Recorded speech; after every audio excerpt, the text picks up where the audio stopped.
لیے کہ حکم تو فرشتوں کو دیا گیا تھا۔ پھر نوٹ کیجئے اس سے پہلے، بہت پہلے سورہ کہف نازل ہو چکی ہے، اور سورہ کہف میں فرما دیا گیا ہے کان من الجن ففسق عن امر ربی، وہ جن تھا پس اس نے سرکشی کی اپنے رب کے حکم سے۔ فرشتے کی شان یہ نہیں ہے، وہ اللہ کے کسی حکم کی سرتابی نہیں کرتا۔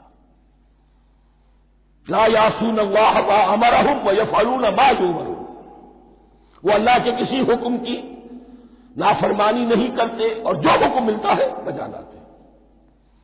یہ جنات کے اندر اختیار تھا، جیسے اختیار انسانوں کو دیا گیا ہے۔ جنات میں نیک بھی ہیں، بد بھی ہیں، اعلیٰ بھی ہیں، ادنا بھی ہیں، جیسے انسانوں میں۔ لیکن یہ عزازیل جو جن تھا، علم اور عبادت دونوں کے اعتبار سے بہت بلند ہو گیا تھا، اور یہ فرشتوں کا یوں سمجھیے کہ ہم نشین، فرشتوں کے ساتھ اس طور سے شامل، جیسے بہت سے انسان بھی اگر اپنی بندگی میں، زہد میں، عبادت میں، نیکی میں ترقی کرے تو ان کا ملائے اعلیٰ کے ساتھ، عالم ارواح کے ساتھ، عالم ملائکہ کے ساتھ ایک رابطہ قائم ہوتا ہے۔ اسی طریقے سے وہ جو عزازیل تھا، جن ہونے کے باوجود اپنی نیکی، عبادت، پارسائی اور اپنے علم میں فرشتوں سے بہت آگے تھا، اس لیے معلم الملکوت کی شکل اختیار کر چکا تھا۔ اس کو اپنی زون تھا، یہ بات جیسا کہ میں نے عرض کیا 7 مرتبہ قرآن میں یہ بات آئی ہے، قصہ ابلیس و آدم، کہ فرشتوں کو حکم ہوا کہ سجدہ کرو، سب جھک گئے، ابلیس نے سجدے سے انکار کر دیا 7 مرتبہ۔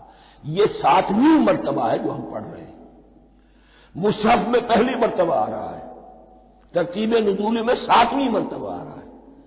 یہ آدم و ابلیس کا قصہ اس سے آگے سورہ اعراف میں آئے گا، پھر سورہ ہجر میں آئے گا، سورہ بنی اسرائیل میں آئے گا، سورہ کہف میں آئے گا، سورہ طٰہٰ میں آئے گا، سورہ صاد میں آئے گا، 6 مرتبہ مکی قرآن میں، 1 مرتبہ یہاں۔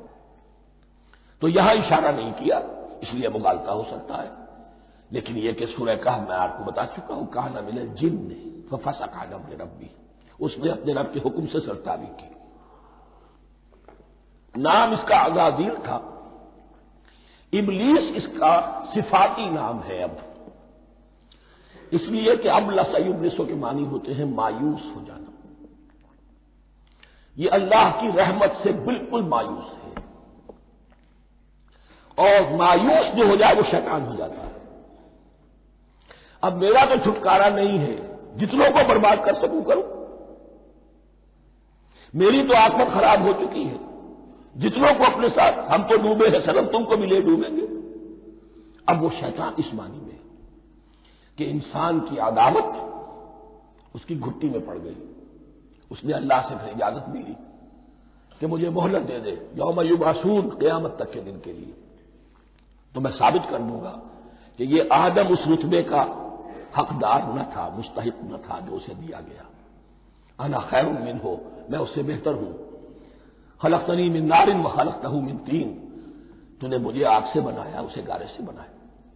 لیکن یہ تکبر ہے در حقیقت کہ جس نے اسے راندہ درگاہ حق کر دیا۔ وَإِذْ قُلْنَا لِلْمَلَائِكَةِ اسْجُدُوا لِآدَمَ فَسَجَدُوا إِلَّا إِبْلِيسَ أَبَىٰ وَاسْتَكْبَرَ، ابا اس نے انکار کیا، واستکبر اور تکبر کیا، استکبار کیا، وَكَانَ مِنَ الْكَافِرِينَ۔ کانا عربی زبان میں 2 طرح کا ہوتا ہے، تامہ، ناقصہ۔